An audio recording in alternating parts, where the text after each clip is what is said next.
கடலூர் மத்திய சிறையில் அடைக்கப்பட்டுள்ள கைதிகளுக்கு மனமாற்றம் தொடர்பான ஆலோசனை வழங்க வேண்டும் என்று சமூக ஆர்வலர்கள் கோரிக்கை விடுத்துள்ளனர்.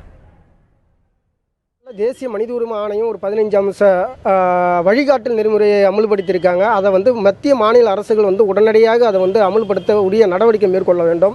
மனித உரிமை ஆர்வலர்கள் அடங்கிய ஒரு குழு அமைத்து அங்கே நடக்கக்கூடிய இது போன்ற அவல நிலையங்களை ஆய்வு செய்வதற்கு மத்திய மாநில அரசுகள் உடனடியாக நடவடிக்கை மேற்கொள்ளப்பட வேண்டும்.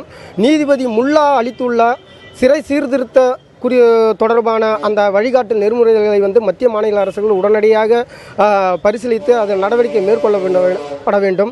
அங்கு இருக்கக்கூடிய கைதிகளுக்கு மன ரீதியாக அவங்களை செயல்படுத்துவதற்காக ஒரு கவுன்சிலிங் கொடுக்கணும்.